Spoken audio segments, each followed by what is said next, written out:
Salut mon pote, c'est Tim et Tim n'en a rien à battre, c'est important de le rappeler.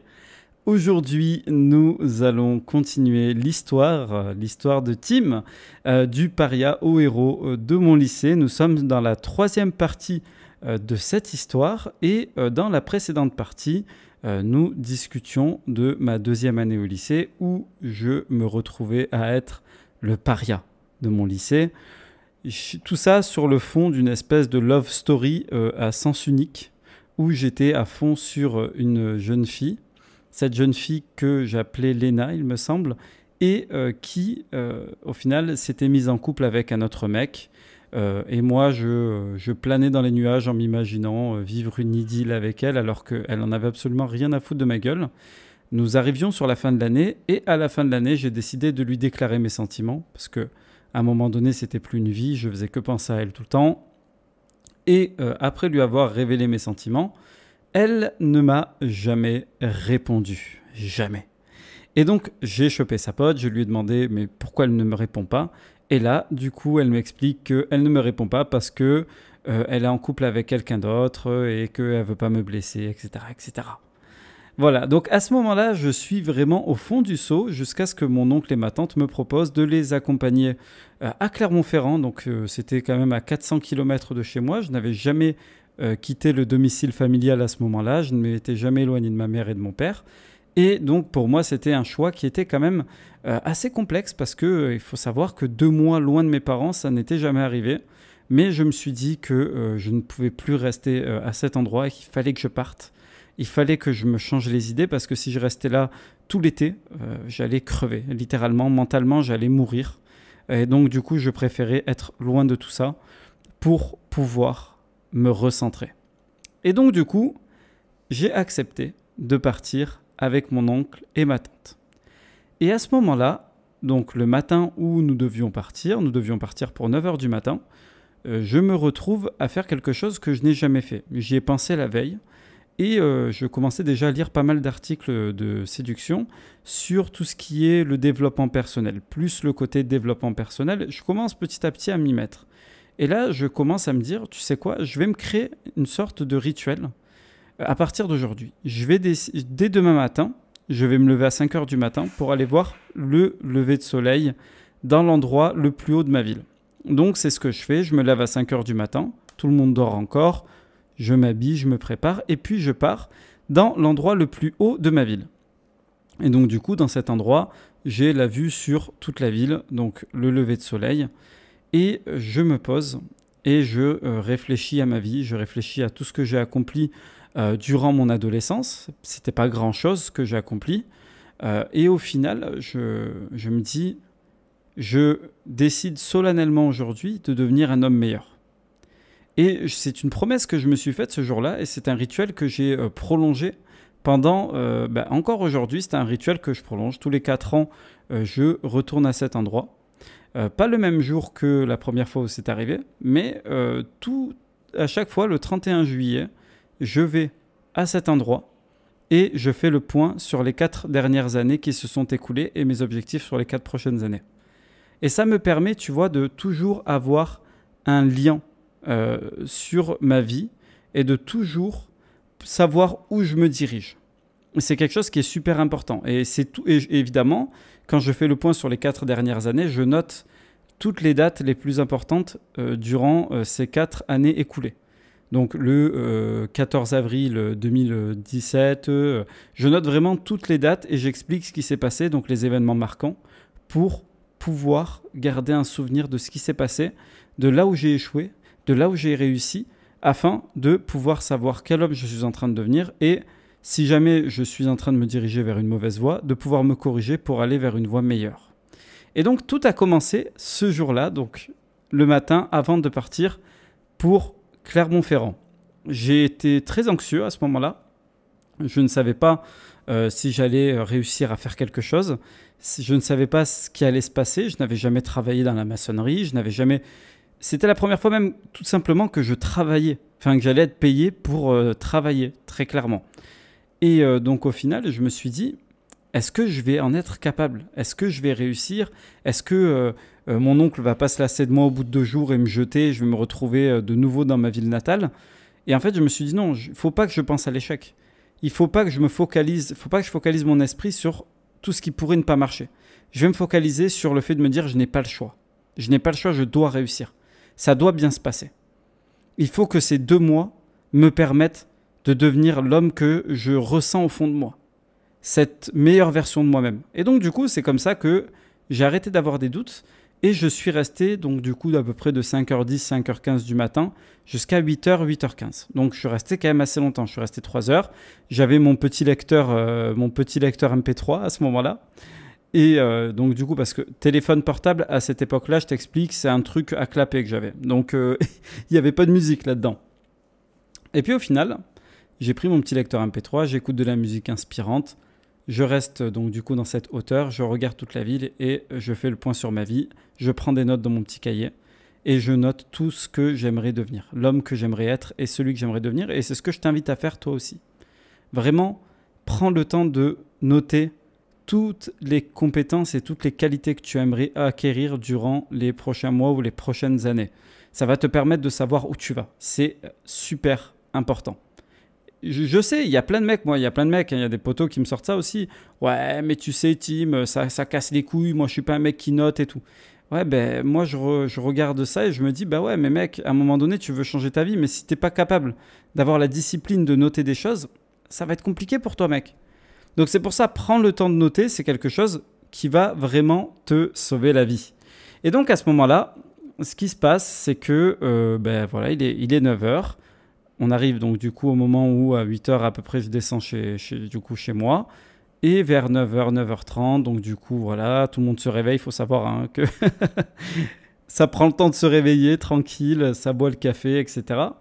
Et on me demande, mais t'étais où et tout? T'es sorti? Je fais oui, je suis sorti vite fait, je suis parti faire un tour et tout. Et au final, on finit par partir. Donc voilà, comme je t'ai dit, j'embrasse ma mère, j'embrasse mon père, mes sœurs et je m'en vais. Et donc du coup, j'arrive à Clermont-Ferrand. Donc bon, après j'étais déjà allé à Clermont-Ferrand plusieurs fois. C'était pas la première fois que j'y allais, mais j'y étais allé qu'avec mes parents. Et donc du coup, voilà, je dors dans la chambre de mon petit cousin, de mon petit bro. Et je commence à vraiment écumer à fond tout ce qui est le développement personnel. J'avais commencé à le découvrir chez mes parents avant de partir. Mais là, je me dis, ce truc-là, ça a l'air d'être génial. Je vais continuer à regarder ça. Et donc, je regarde un petit peu toutes les études sur les gens souriants, sur la positivité, sur les émotions positives que tu peux transmettre aux gens, que les émotions positives sont contagieuses, que les émotions négatives, elles aussi, sont contagieuses. Donc du coup, quand tu fais tout le temps la gueule, quand tu envoies des ondes négatives, eh bien, les gens finissent par te détester. Et c'est ce que j'ai compris. Et c'est là où j'ai compris qu'en fait, tout ce que je faisais quand j'insultais les gens, je clashais, etc., c'était absolument contre-productif. J'étais pas cool en faisant ça. Je passais pour un con et j'envoyais plein d'énergie négative aux gens qui finissaient par me détester au final. Donc, ça m'a fait comprendre beaucoup de choses sur moi-même, ça m'a fait comprendre beaucoup de choses sur la vie. Et je me suis dit, je vais aussi apprendre à sourire. C'est un truc tout con. Je ne souriais jamais. Je ne souriais jamais. Je sais pas pourquoi. Pourtant, j'étais pas forcément complexé par mon sourire ou autre. Mais c'est pas un truc que j'avais l'habitude de faire. Tu vois, oui, après, quand je me tapais des barres avec des potos en mode... oui, je rigolais, tu vois. Mais j'avais pas l'habitude de le faire. Donc, je m'entraînais à sourire face au miroir. Je m'entraînais à parler face au miroir, à m'envoyer des compliments face au miroir, à apprendre à me mouvoir aussi, tu vois. Genre, j'étais fasciné. Je regardais beaucoup de discours de Nicolas Sarkozy. Tu vois, ça remonte. Et je me disais, putain, j'aimerais tellement savoir maîtriser la gestuelle. Pourquoi ils bougent leurs mains d'une certaine manière?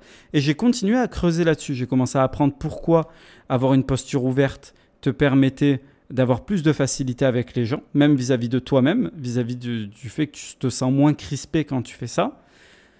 Et j'ai appris toutes ces tas de choses et surtout le développement personnel. Donc être positif attire le positif, sourire aux gens, être quelqu'un de confiant, positif, et j'ai vraiment pris le temps de lire tout ça.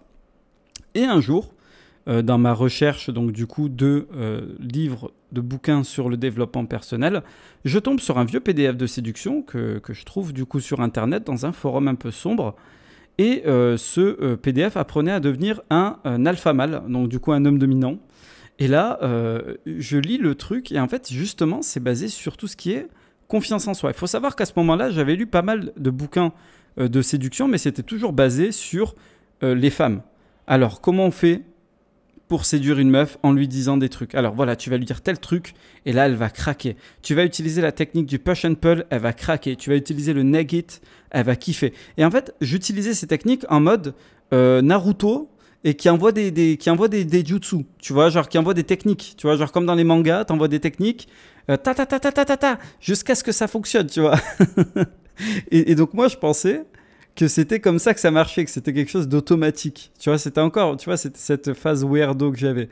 Pour moi, ça marchait comme dans un ordinateur. T'enchaînes, au bout d'un moment, ça casse. Tu sais, c'est comme quand tu te bats contre le boss final du jeu. C'est t'enchaînes les techniques, t'enchaînes les skills sur le point faible et au final, ça finit par craquer. C'est pas comme ça que ça marche, au cas où tu te le demanderais. Et donc, du coup, je découvre ce PDF et je le lis et je le dévore. Et j'apprends qu'en fait, tu peux rester toi-même, mais en fait, il te suffit d'embrasser ta part de masculinité. Les femmes aiment les hommes, les vrais hommes. Les femmes aiment les hommes qui savent dire non. Les femmes aiment les hommes qui les dominent. Une femme ne peut pas être attirée par un homme qui est inférieur à elle. Comment un homme est inférieur à une femme? C'est lorsqu'il la complimente, lorsqu'il lui laisse l'initiative du choix. Et oui, quand tu vas dire à une nana ça te dit qu'on se voit, tu veux qu'on aille où? Là, t'es foutu. Parce que tu lui laisses l'initiative du choix, tu la laisses donc dans la position de dominante. Donc, et une femme n'aime pas se retrouver dans cette position-là. C'est à toi de prendre l'initiative du choix. Tu lui proposes et elle dispose. L'homme propose, la femme dispose. Écoute, viens, on va aller à tel endroit. Vas-y, viens avec moi. Et là, elle te dit oui ou elle te dit non. Ah non, je peux pas. Très bien. Passe une bonne journée et puis n'hésite pas à me dire quand t'es prête. Et c'est tout.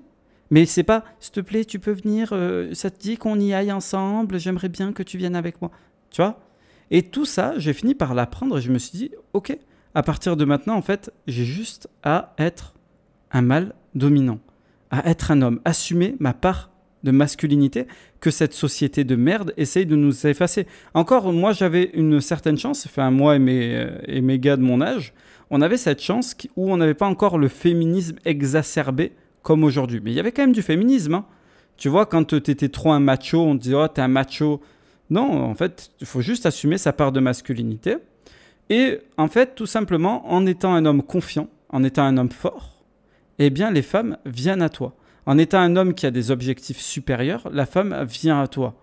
Et c'est ce que j'ai fini par comprendre et apprendre à ce moment-là. Donc, c'était le tout début des 2 mois. J'ai commencé à travailler entre-temps et puis à chaque fois que je rentrais du travail, bon, c'était un peu difficile. J'étais complètement exténué parce que c'était quand même des choses assez physiques. On plaçait des plaques de placo. Je me suis pris de la laine de verre dans les yeux. Bon, tous les mecs qui ont fait de la maçonnerie vont comprendre ce que je raconte. Et pour moi, c'était tout nouveau, tout ça. Et tu sais, on devait descendre, monter les escaliers, aller à tel endroit, visser. Et mine de rien, c'était quand même assez fatigant. Et en fait, je rentrais, j'étais un peu crevé. Et après, je commençais à lire mes livres, et je me disais, il faut que je lise un maximum, et il faut que j'arrive à atteindre mes objectifs. Il faut à tout prix que j'arrive à tout déchirer. Et donc, du coup, je me suis dit, à un moment donné, le game, les techniques, c'est bien, mais dans un second temps. Il faut d'abord que j'apprenne à devenir naturel. Et pour apprendre à devenir naturel, il va falloir que je me frotte au terrain. J'ai pas le choix. Donc à un moment donné, il ne va pas y avoir le choix. Alors, pour moi, il était quand même très important que je reste fidèle à mes nouvelles convictions.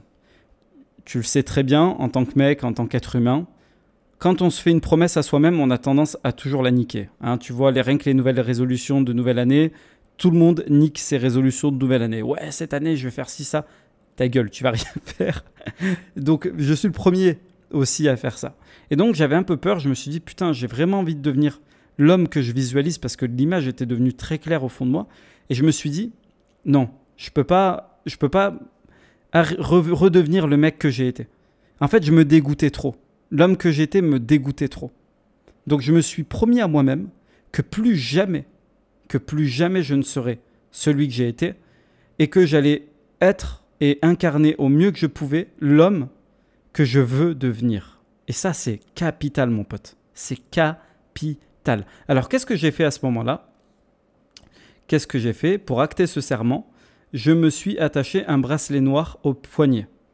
À chaque fois que je regardais ce bracelet noir qui était attaché à mon poignet, je repensais à la promesse que je m'étais faite. Attention, quand je dis je m'attachais à un bracelet noir, j'ai pas pris un truc en argent, en or, ou tu sais, un truc en bois, tu sais que tu peux acheter à H&M, là, toutes ces conneries.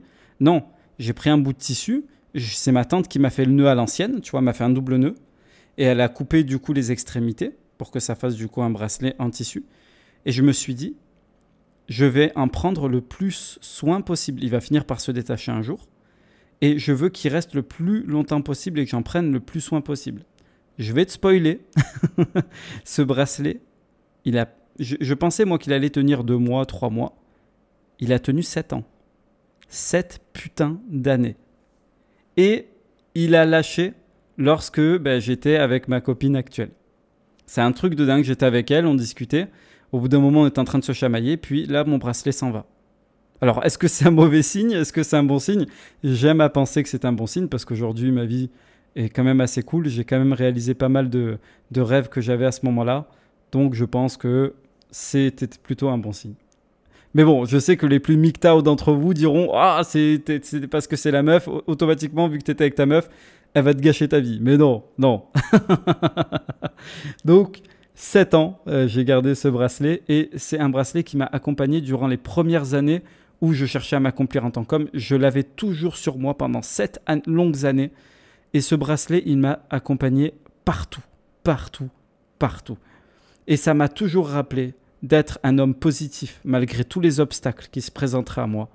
D'être un homme qui n'abandonne jamais. Tu vois, comme mon idole Naruto à ce moment-là, je me disais, je veux être un homme qui n'abandonne jamais. Un homme positif, souriant, malgré tous les obstacles. Et un homme qui est toujours prêt à se battre et toujours prêt à aller de l'avant. Et c'est tout ce que représentait ce bracelet. C'est toute cette symbolique. Et donc, du coup, avec ce bracelet en main et mes convictions qui étaient basées et tout ce que j'avais appris sur comment devenir un mâle dominant, comment aller sur le terrain, etc., je me suis dit, bon, il est temps de se frotter au terrain. Parce que c'est bien beau. J'ai l'homme que je vois, l'homme que je veux être, que je visualise dans mon esprit. Génial. Mais maintenant, il faut que j'aille sur le terrain et que j'aille tout défoncer. Et c'est à ce moment-là que je décide, donc jour de repos, que je décide d'aller aborder pour la première fois de ma vie. Et donc, tu connais cette anecdote, j'en ai parlé plusieurs fois sur la chaîne, mais pour ceux qui ne connaissent pas l'anecdote, je vais la raconter. C'était donc un jour comme un autre. Je suis au centre commercial de Jaude, à Clermont-Ferrand, et je me dis, bon, je vais aller aborder au centre commercial. Alors, ce qu'il faut savoir, c'est que j'ai toujours vécu dans une toute petite ville qui est limite village. Donc du coup, nous des meufs, mis à part la mamie de 82 ans et les nanas du lycée, on n'avait pas grand-chose. Et quand tu arrives dans une ville qui est quand même assez grande, qui est Clermont-Ferrand, et que tu arrives sur la place de Jaude où tu vois plein de jolies filles, parce que les Auvergnates sont de très jolies femmes, c'est dingue, eh bien, t'es complètement émerveillé. C'est comme si tu lâchais un enfant dans un magasin de jouets. Enfin, j'étais là, j'étais en mode « What the fuck, c'est magnifique !» Et donc, je voyais toutes ces nanas et j'étais en mode hey, « j'y vais, je m'en bats les couilles. » Mais j'avais toujours, tu vois, cette humiliation d'être une fiotte, comme dirait Alain Soral. Tu vois, j'avais toujours cet instinct de tapette au fond de moi qui me disait « Eh, mais si je vais aborder, je vais me faire têche et tout. » Et je me chiais dessus. Et là, je vois une petite nana. Donc du coup, donc là j'en vois plusieurs qui passent et tout. J'en vois une qui passe, je me dis bon j'y vais pas, non laisse tomber, laisse tomber, laisse tomber. Puis à un moment je me motive, je me dis bon, Tim, t'as envie de faire quelque chose, il faut le faire maintenant. Et je vois une petite nana accoudée, donc du coup dans un espèce de bar qui est à l'intérieur du centre commercial. Et cette petite nana, très belle, très mignonne, je me dis j'y vais, je m'en fous. Je vais prendre un petit truc, donc du coup je me prends un Coca Cherry et je me pose à côté d'elle. Elle discute avec le barman. Sauf que moi, à ce moment-là, je comprends pas trop, tu vois. Aujourd'hui, si j'étais dans cette situation, je n'aurais pas abordé cette fille. Pourquoi ? Elle avait un excellent feeling avec le barman. S'il ne l'avait pas déjà ken, ça allait se faire. Très clairement, ça allait se faire. Sauf qu'à ce moment-là, je ne comprenais pas les dynamiques sociales comme beaucoup de jeunes hommes. Les femmes le comprennent mieux que nous. Mais c'est normal, tu l'apprendras avec l'âge. Et je l'ai appris avec l'âge. À ce moment-là, je ne le comprenais pas trop. Et dès que j'attends qu'il y ait un blanc entre eux, je me dis, bon allez, je vais attendre qu'ils arrêtent de se parler pour aller aborder la nana. Et là, donc du coup, il y a un blanc entre eux. Et là, je me mets à aborder la nana. Et mes paroles furent... Je te jure. C'est peut-être pas mot pour mot. Peut-être pas syllabe par syllabe. Mais c'était à peu près ça. J'étais complètement terrorisé. Et donc, j'ai sorti une bouillie vocale. Et là, la nana me regarde. Elle regarde le barman. Il commence à éclater de rire à deux. Et moi, je suis là en mode ultra honteux. Je prends mon coca avec moi et je me casse. Je suis là en mode putain, la honte, la honte. Et je m'en suis voulu. Et j'étais là en mode mais quel connard. Mais putain, dans ma tête, ça se passait tellement bien. Dans ma tête, je lui parle, je l'enchaîne. Je lui sors des phrases de ouf, de la répartie de dingue. Et au final, j'arrive à prendre son numéro. Et en fait, mais rien du tout. Genre, rien que le premier mot, j'ai pas su le sortir. Donc à ce moment-là, je me dis, allez, c'est mort, laisse tomber. L'abordage, c'est mort, c'est pas fait pour moi. Je suis qu'une merde. J'arriverai à rien. Donc au final, je regarde ce bracelet et je me dis non. Ça, c'est le Tim de l'époque. C'est le lâche. C'est le trouillard. C'est le nul. C'est pas celui que je veux être. Ça va être dur, mais si je recule maintenant, si j'abandonne maintenant, si j'ai le sentiment que je pourrai jamais, mais alors jamais devenir l'homme que je rêve de devenir. Donc, je ne vais pas abandonner. Qu'est-ce qui s'est passé? Je me suis mis 2 claques, je me rappelle, je me suis planqué dans un coin, je me suis mis 2 claques, là, tu sais, genre les claques galvanisantes, et je me suis dit, allez, courage, courage, courage, il faut y aller. Je vais aborder d'autres nanas. Je me mange des râteaux. Je me dis, ok, ça fait mal, mais c'est pas grave. J'arrive à sortir 1, 2, 3 mots. Excusez-moi, vous avez l'heure, s'il vous plaît? Ah oui, il est 17h30. Ah ok, très bien. Ça vous êtes...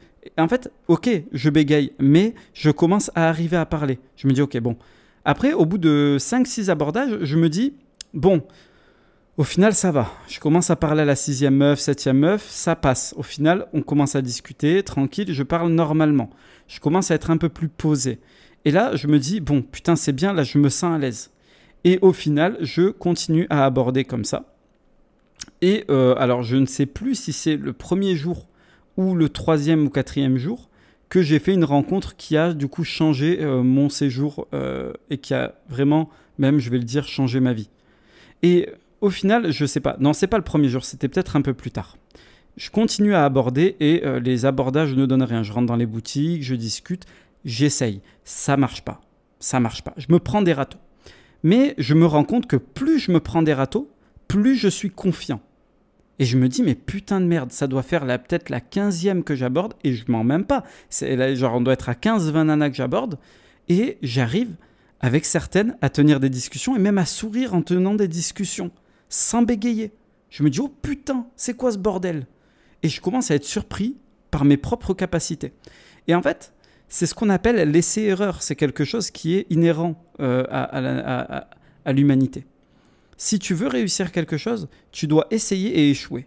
Ensuite, tu réajustes ton approche et tu recommences. Il n'y a que comme ça que ça marche. Ça ne peut pas marcher autrement. On ne peut pas réussir du premier coup. Si tu réussis du premier coup, c'est mauvais signe généralement. Ça veut dire que tu ne seras pas capable de le reproduire plus tard. Pour que quelque chose soit reproductible, il faut que tu l'aies essayé plein de fois, que tu aies échoué plein de fois et que tu aies compris où tu as ajusté les choses pour pouvoir le réadapter et pour pouvoir le réexpliquer ensuite. Parce que là, je pense au naturel. Les naturels savent le faire naturellement, mais ils ne sauraient pas t'expliquer comment ils le font. C'est un ressenti, ils y vont au feeling, comme ils le disent, et ça vient tout seul. Mais toi, étant donné que ce n'est pas quelque chose de naturel, tu vas devoir échouer. Tu es obligé.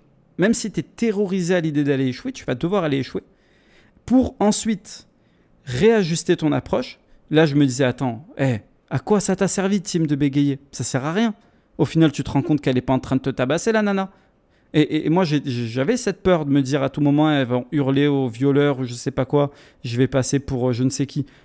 Tout s'est très bien passé. Et puis au final, je me suis dit, ben, je vais continuer, je vais continuer, je vais continuer. Et à l'issue de cette première journée d'abordage, ben, tout s'est bien passé. Tout s'est super bien passé. Et je me suis rendu compte qu'en fait, c'était pas si ouf que ça d'aborder une fille.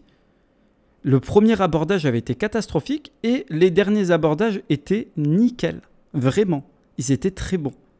J'ai pas réussi à gratter de numéro à ce moment-là, mais quand je suis rentré, que j'ai pris le tram pour rejoindre le logement de ma tante et de mon oncle, j'étais fier de moi. Je me suis dit, putain, je me suis dépassé.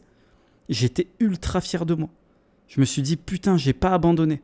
J'ai pas abandonné. Et j'ai re-regardé ce bracelet et je me suis dit, tu vois, je peux le faire. Je suis en capacité de le faire et je vais y arriver. J'en suis sûr que je vais y arriver. Le deuxième jour passe, pareil, je vais aborder. Et là, je me rends compte d'un truc, c'est que quand j'arrive pour aborder la première, là, je me remets à bégayer.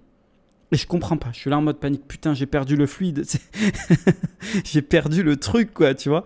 Et en fait, non, l'abordage, c'est comme un muscle. Au début, t'es froid. Tu dois aller t'échauffer. Puis une fois que t'es échauffé, là, tu peux y aller. Et donc, c'est ce que j'ai appris là aussi à ce moment-là. Quand j'ai abordé 3-4 nanas et que j'ai dit n'importe quoi, au final, j'ai fini par être chaud et j'ai fini par aborder. Et là, je commence, donc cette deuxième journée, à gratter le petit numéro. Le petit numéro qui fait plaisir, je suis content. Je rentre, grosse victoire. Et puis là, je crois que c'est à ce moment-là, du coup, c'est le troisième jour.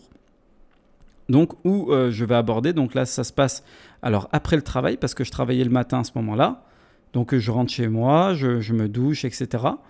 Je me galvanise devant le miroir et j'y vais. Évidemment, de manière silencieuse, parce qu'il y avait ma tante, mon petit cousin, mes cousines aussi. Je voulais pas passer pour un guignol, tu vois. J'étais là en mode, allez, tu vas y arriver, tu vas y arriver. Et j'y allais. Et au final, j'arrive donc du coup, je discute avec des nanas. Ça, au début, bah, pareil, froid, parce que je suis froid, donc du coup, bah, ça passe pas. Et puis petit à petit, je me chauffe. Et là, je rentre dans un Jules.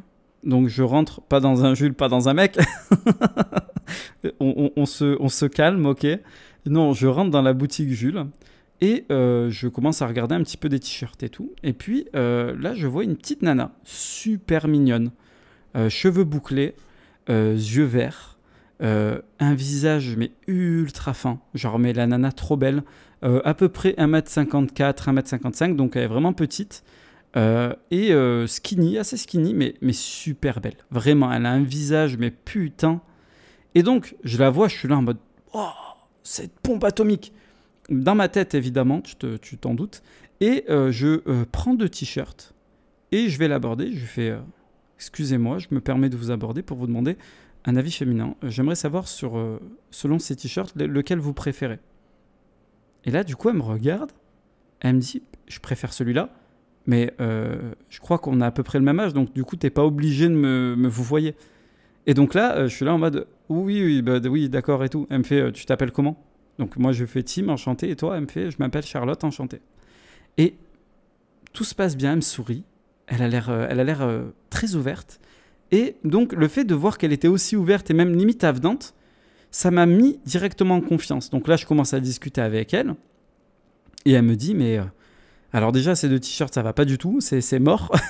Tu vas pas acheter ça, viens, je vais te montrer. Donc là, elle me tient par la main, je suis en mode, mais c'est quoi ce bordel? Et elle me prend par la main, et donc du coup, elle me dit, non, regarde, tu vois, genre, typiquement, ce qui t'irait mieux, c'est ça et ça. Et donc, elle me sort mes 2 t-shirts absolument pourris. Mais je dis, mais c'est de la merde. Je fais, mais ça pue la merde, ce truc-là. Et on commence à se taquiner comme ça, on commence à rigoler et tout.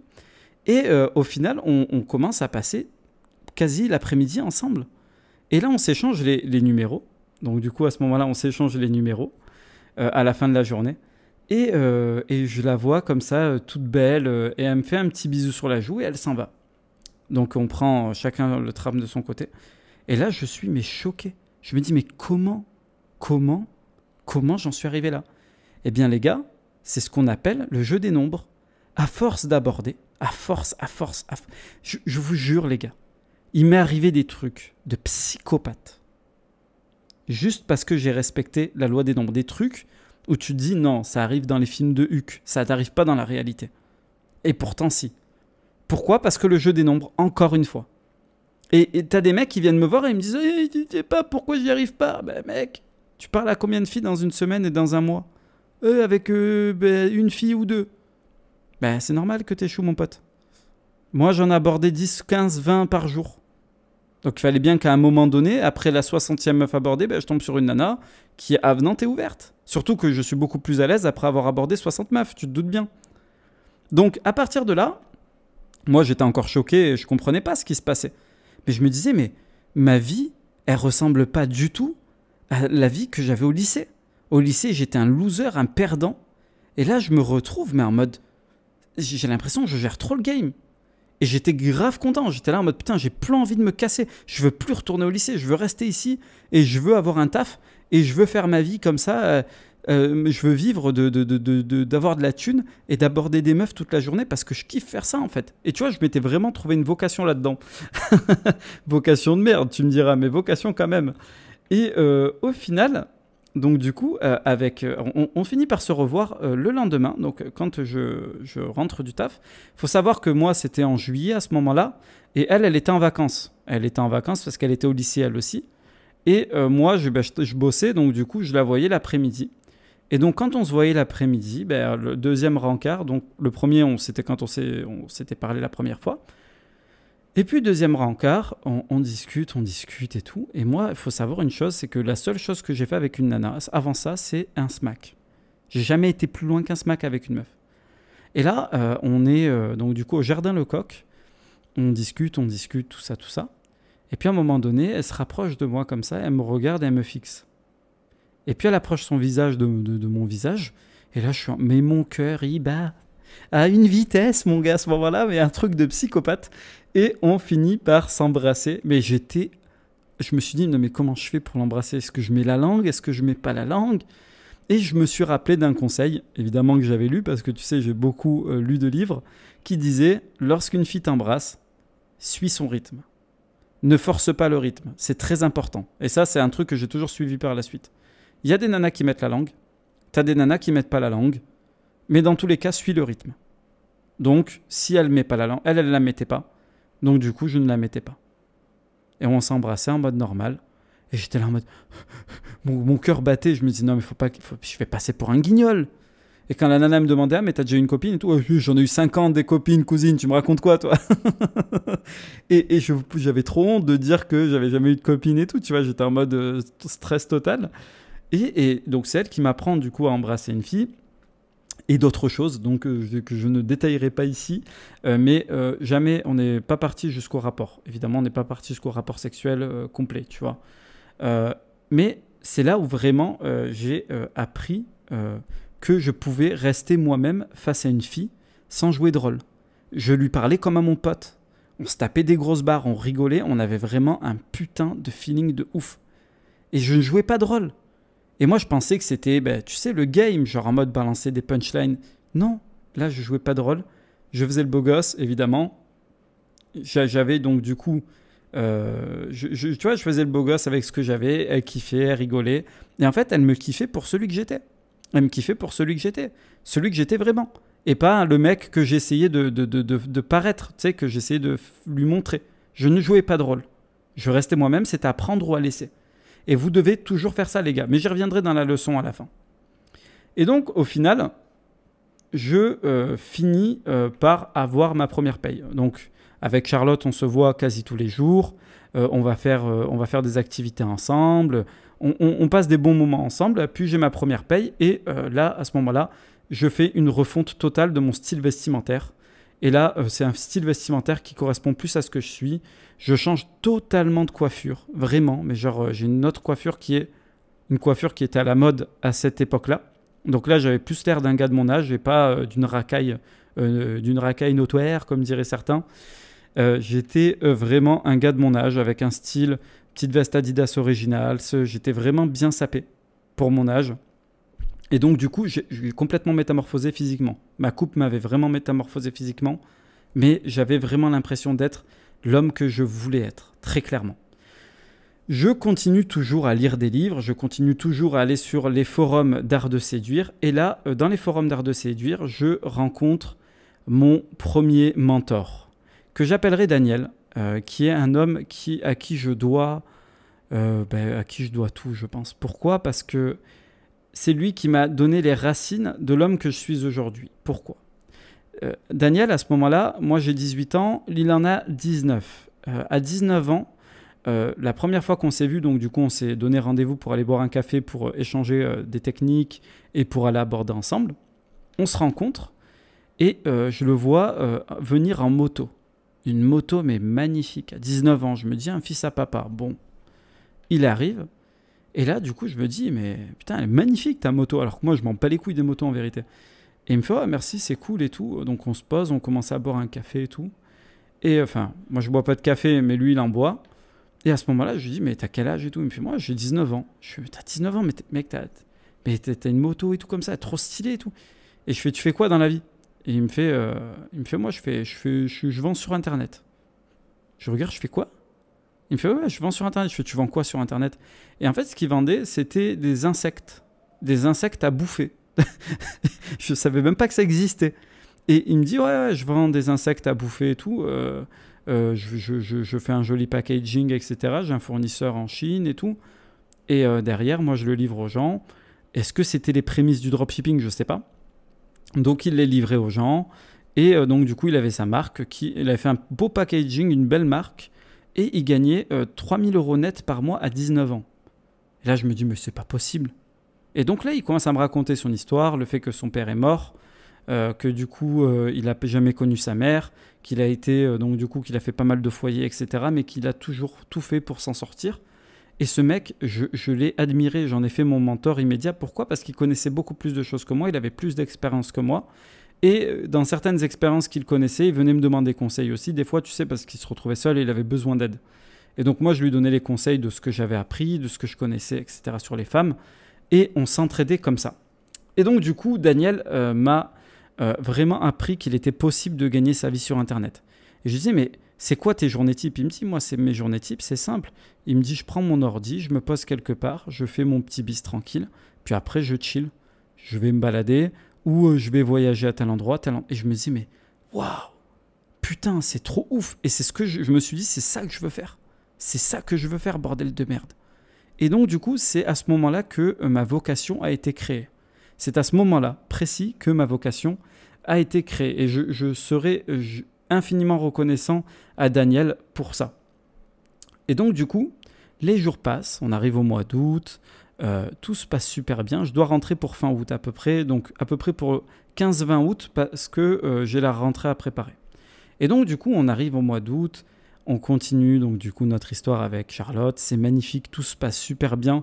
Moi, je continue à avoir de plus en plus confiance en moi et au point où l'abordage, c'est devenu vraiment quelque chose de simple pour moi.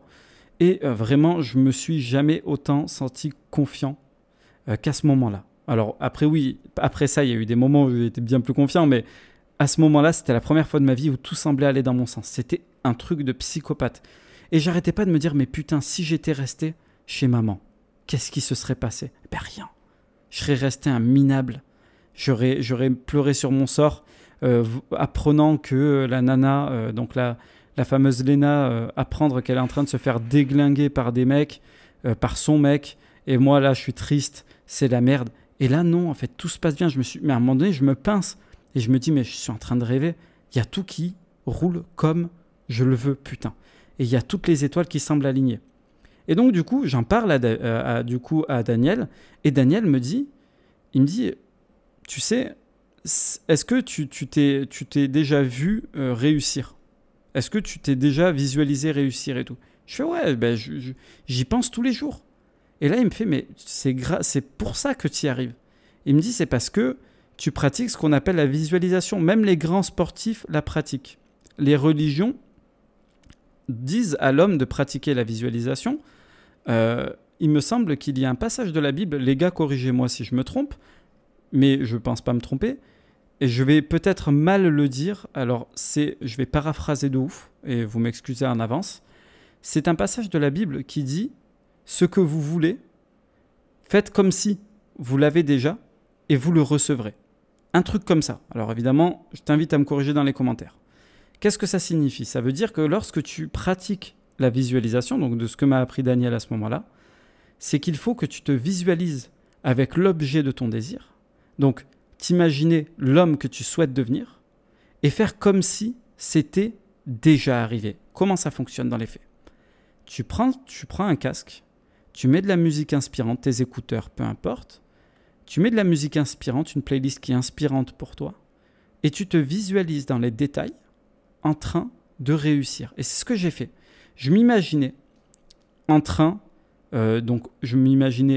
revenir au lycée et que tout le monde est choqué à mon retour. Tout le monde est choqué. Là, je vois des nanas me regarder avec un regard en mode « Putain, mais quel beau gosse et tout ». Et je vois des mecs, donc du coup les mecs du lycée me respectaient. Je me voyais aussi entouré de gens populaires de mon lycée qui n'avaient d'yeux que pour moi. Et je me disais « Ouais, ça va se passer comme ça, ça va se passer comme ça ». Et je me le répétais et j'étais heureux. Comme si c'était déjà en train de se produire. Et je me visualisais mes parents, je me visualisais mes sœurs, qui eux aussi étaient choqués par mon changement total de look et de mentalité. Et plus je visualisais, plus je ressentais de la gratitude. Et je me disais, ça va le faire, ça va le faire. Et j'écoutais ma musique inspirante et je m'imaginais les compliments. Je voyais les gens me complimenter, je voyais le « Hey Tim, beau gosse, franchement, putain, t'as changé de fou, c'est toi Tim et tout. » Putain. Et je m'imaginais tout ça et plus je m'imaginais, plus ça me galvanisait. Et donc, je vais t'expliquer à la conclusion pourquoi la visualisation, ça fonctionne aussi bien. J'y reviendrai. Il y a une raison, on va dire en quelque sorte scientifique. Et plus les jours passent, plus je suis confiant, plus les abordages se passent bien. Parce que oui, même si je suis avec Charlotte, je continue à aborder. Elle est au courant, je lui avais dit. Je dis ouais, je continue à parler des filles. Je dis mais t'inquiète. Mais elle me dit mais je m'en fous. Elle me dit t'as le droit de parler avec d'autres filles, il n'y a pas de souci. Parce que c'était plus une amourette d'été. Et on le savait. Elle savait que j'allais rentrer dans ma petite ville et qu'on allait sûrement plus jamais se revoir. Et donc du coup, le jour tant redouté finit par arriver. Donc c'est la veille du départ, du retour dans ma ville. Je suis totalement métamorphosé. Je ne suis plus du tout le même comparé à celui que j'étais au tout début. Je suis arrivé, j'étais une chenille. J'ai fait mon cocon et je suis devenu un papillon, vraiment. Et donc du coup, la veille du départ, je dis au revoir à Daniel en le prenant dans mes bras. Et j'ai vraiment eu un pincement au cœur en partant parce qu'on se voyait vraiment très souvent avec Daniel et c'est comme un frère. Tu vois, très clairement, c'était comme un frère, comme un grand frère qui m'a appris beaucoup de choses et je sentais que ma vie allait basculer grâce à lui parce que j'avais trouvé une vocation. Je savais que j'étais en capacité de gagner de l'argent sur Internet. Au final, c'est ce que je fais aujourd'hui, tu vois. Donc ça, c'est dingue. Et je dis aussi au revoir à Charlotte. Donc on se voit en fin d'après-midi. Et on se dit au revoir avec Charlotte. On passe une petite heure ou deux ensemble. Et à la fin, donc quand on se dit au revoir, elle était en pleurs. Elle se met contre mon torse. Elle était en pleurs. Elle m'a mouillé le t-shirt, quoi. Et j'avoue avoir lâché quelques larmes.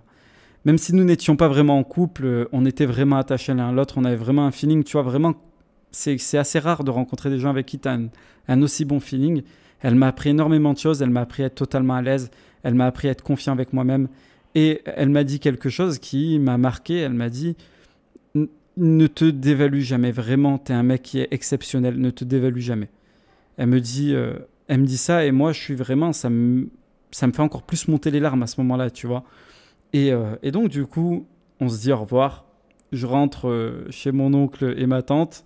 Ils voient que je suis un petit peu déprimé, mais bon, ça va, tu vois, j'essaie de garder le sourire et tout. Et au final, voilà, c'est fini. Je me dis, bon, je suis heureux parce que j'ai réussi à accomplir ce que je voulais accomplir. Et je suis prêt. Oh putain, je suis prêt. Cette nouvelle année, cette année-là, qui va venir au lycée, je vais tout défoncer. Et effectivement, c'est cette année-là que je m'apprête à devenir le héros de mon lycée. Mais ça, ce sera pour la prochaine fois. Alors du coup, quelles sont les leçons à en tirer? Première chose, quand tout va mal, c'est souvent car nous avons une vision du futur qui est soit inexistante, soit totalement chaotique.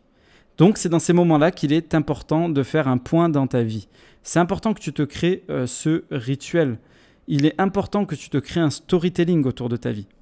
Tu prends tout ce que tu as envie d'être, tu vas dans un endroit de ta ville qui est symbolique pour toi, un endroit dans ta ville natale qui est symbolique pour toi. Tu notes toutes les qualités de l'homme que tu rêves de devenir, visualise-toi cet homme que tu veux devenir et promets-toi toi-même de le devenir. C'est ainsi qu'on fait le point sur son existence. C'est ainsi qu'on arrive à supprimer un moment difficile de son existence. Parce que quand on n'a plus de vision de son avenir, il est urgent de se créer une nouvelle vision. Ensuite, le développement personnel est à l'homme ce que le make-up est aux femmes. Il est absolument capital. Tu ne peux pas zapper le développement personnel. Et je dirais même, je vais même aller encore plus loin et j'invite tous les teams qui m'écoutent à faire exactement ce que je vais dire. Chaque jeune homme devrait partir en quête de découverte de son soi profond à travers un voyage loin de chez ses parents. Tu dois partir loin de chez tes parents, ne serait-ce que pour un mois ou deux, pour toi aussi sortir de ta chrysalide et devenir le papillon qui sommeille en toi. Très clairement, tu dois faire ça. Si aujourd'hui ça ne va pas dans ta vie, fais exactement ce que j'ai fait. Vraiment, pars loin, fixe-toi des objectifs, va au charbon pour les atteindre et reviens tel un papillon et défonce tout. Défonce tout. Dis-toi que tu es là à partir de ce moment-là pour faire du sale. Si tu décides de faire cet exode comme je te le préconise, fixe-toi des objectifs encore une fois et bats-toi pour les atteindre. Par exemple, et ça va t'aider à les atteindre, rencontre des gens qui sont déjà ce que tu veux devenir. Si tu veux rencontrer des mecs qui sont des mecs qui ont du succès, pars loin et rencontre des mecs, fais en sorte de rencontrer des mecs qui ont déjà du succès. Alors, tu peux passer par Instagram, tu peux passer par les groupes Facebook, tu peux passer par pas mal de choses. Fais en sorte de rencontrer ces mecs pour pouvoir vraiment devenir l'homme que tu veux devenir. Admettons, tu veux rencontrer des mecs, mais tu te dis, putain, je sais pas comment faire, mec, t'es mignon. Si je pars à Paris demain chez ma tante et que je veux rencontrer des gars, comment je fais pour rencontrer des gens? Je vais pas aller sur Tinder, tu vois. Évidemment, t'as tout compris. Il faut pas aller sur Tinder. Ce que tu fais, c'est que tu prends un hobby, quelque chose que tu aimes faire, ou peut-être une passion, une vocation. Typiquement, il y a des groupes, d'entrepreneurs sur Paris. Tu t'inscris dans les groupes d'entrepreneurs sur Paris ou dans les groupes d'entrepreneurs tout court, dans les groupes de rappeurs, tout ça. Tu as des groupes comme ça, que ce soit sur Meetup ou sur Facebook. Tu vas dessus et derrière, tu proposes. C'est toi qui dois proposer. Tu dois avoir le rôle d'actif. C'est-à-dire, bon les gars, qui c'est qui est sur Paris, qu'on aille boire un verre ensemble. Qu'on aille boire un verre ensemble, qu'on discute de rap, qu'on discute de combat, qu'on discute de business. Et donc, à ce moment-là, tu vas rencontrer des mecs qui sont comme toi ou même qui ont déjà un stade avancé comparé au tien et qui vont pouvoir devenir, en quelque sorte, tes mentors, qui vont sortir avec toi parce qu'ils connaissent la ville et vous aurez déjà des affinités parce que vous partagez la même passion et donc ce sera plus facile de créer des liens. Ensuite, ça va aussi te permettre de partir loin, de rencontrer des femmes et laisser paraître l'image de l'homme que tu souhaites devenir et que tu es déjà au fond de toi finalement parce que tu le vois. Donc, tu l'es déjà. Ces nanas-là ne te connaissent pas. Donc, dis-toi que tu peux être absolument tout ce que tu veux. Et c'est là où le fameux « fake it until you make it », donc joue le rôle jusqu'à ce que tu deviennes véritablement le rôle que tu joues, entre en jeu. C'est à ce moment-là. C'est en jouant ce rôle et en incarnant, pas en jouant, en incarnant ce rôle au quotidien que tu arriveras à l'ancrer dans l'écran de la réalité. Et ça, c'est très important. Ensuite, quand tu auras fait cet exode et que tu seras en plein dans cet exode, fais en sorte de changer de look. Que ce soit ta coupe de cheveux, ton style vestimentaire ou les deux, pour marquer une véritable coupure entre ton ancien et ton nouveau toi. Il faut que devant le miroir, vous ne soyez pas les mêmes personnes. Il faut que tu te dises, ça c'est mon nouveau moi. Et que tu l'ancres encore plus dans l'écran de la réalité. Et le bracelet, c'est aussi pour ça que c'est une excellente idée pour t'aider à te le rappeler au quotidien. Moi, ce bracelet m'a énormément aidé. Et n'oublie jamais que le jeu des nombres fonctionne car il reprend le fameux principe immuable de l'humanité dont je te parlais, qui est l'essai-erreur. Donc, tu essayes, d'accord? Tu vas rencontrer des nanas, tu essayes, tu te casses la gueule, tu ajustes ton approche et tu retentes jusqu'à trouver l'approche qui correspond le mieux à ton ressenti. C'est comme ça que ça fonctionne et c'est pas autrement. Ça ne viendra pas avec la magie, ça ne viendra pas avec autre chose que la magie. Faut pas rêver dans la vie, hein. C'est pas comme ça que ça marche. Essai-erreur. Le jeu des nombres, c'est pour ça qu'il est capital. Et en parlant de choses capitales, la visualisation qui a été donc du coup à la base de ces 2 mois, La visualisation est absolument capitale et elle fonctionne car elle influence profondément le cycle de la pensée. J'en parlais dans un des podcasts sur le Werdo du cycle de la pensée et je vais revenir sur le cycle de la pensée dans un podcast dédié parce que je sais qu'il y a beaucoup de gens qui ont pu passer à côté et il ne faut pas passer à côté de ça. Le cycle de la pensée, pour ceux qui ont loupé, c'est quoi? Le cycle de la pensée, c'est que tout dans ta vie démarre par une pensée. Une pensée qui est chargée d'émotions positives ou négatives qui vont être transmises à ton subconscient et ton subconscient, que tu le veuilles ou non, va se charger de transformer cette pensée-émotion en action ou en inaction. Je vais te donner un exemple tout con. Demain, tu te dis « je suis un gros tas de merde ». Voilà, je suis un gros tas de merde. Qu'est-ce qui va se passer? Cette pensée va être chargée d'émotions négatives, donc le dégoût. Et donc, ça va être transmis à ton subconscient et ton subconscient va faire en sorte que tu agisses en cohérence avec cette pensée de base. Donc, tu vas te mettre à bouffer de la merde, tu vas te mettre à avoir un lifestyle de merde, tu vas te plonger dans les jeux vidéo. Et au final, donc tu vois, imagine une sorte de cycle, donc un effet boule de neige. L'action va venir renforcer la pensée de base. Effectivement, je mange de la merde, je suis sur mes jeux vidéo, donc je suis un gros tas de merde. Ça va, tu vois, ça fait un cycle. Ça fait un cycle. Et donc, pourquoi la visualisation fonctionne aussi bien? C'est parce que tu charges ton esprit de pensées-émotions qui sont des pensées-émotions positives. Tu visualises des choses extrêmement positives avec des émotions positives telles que l'espoir, telles que le désir. Et au final, ça va influer ton subconscient, que tu le veuilles ou non, et ça va faire en sorte que ton subconscient fasse en sorte que ta pensée-émotion soit cohérente. Donc du coup, avec l'action. Tout simplement, c'est un peu complexe, c'est un peu tricky, mais tu dois pouvoir voir où je veux en venir. La visualisation fonctionne, et pour que la visualisation fonctionne, il faut que tu visualises. Moi, ce que j'aime faire, c'est mettre de la musique inspirante, visualiser ce que je veux devenir, me le répéter, le voir les gens me complimenter, voir les gens me dire que c'est bon, c'est fait, voir la réaction de mes proches, et à ce moment-là, faire preuve de gratitude comme si c'était déjà arrivé. Comme ça t'envoie des pensées, émotions positives à ton subconscient qui va se charger de te faire agir en conséquence. Tu ne vas plus procrastiner. Tu vas te rendre compte que tu n'auras plus envie de procrastiner, presque automatiquement. Tu vas te mettre à faire les choses, tu vas te mettre à avoir plus de courage.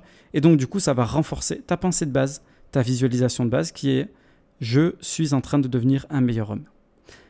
Donc voilà, c'est tout pour ce podcast. J'espère qu'il t'aura plu. N'hésite pas à t'abonner à la chaîne si tu n'es toujours pas abonné à la chaîne. Tu partages la vidéo, même si ce n'est pas forcément une vidéo qu'on partage aux non-initiés à la communauté des teams, mais ça peut toujours servir. Aussi, n'hésite pas à liker ou à disliker. Tu mets un commentaire pour faire monter l'algorithme, tu connais. Rejoins le Telegram. Alors, ces derniers temps, je n'ai pas trop été actif sur le Telegram, mais je vais y revenir. J'ai eu pas mal de choses avec le biz. J'y reviens, les gars, ne vous en faites pas. Et puis, n'oublie jamais, pendant que certains mecs décident de se complaire dans leur merde en restant chez eux et en ne foutant rien, pendant que certains se décident de juste se fixer sur une seule fille et de ne pas prendre leur destin en main, Tim s'agrippe à ses ballons, s'envole au-dessus de cette masse, leur fait un gros fuck, car Tim n'en a rien à battre. Salut!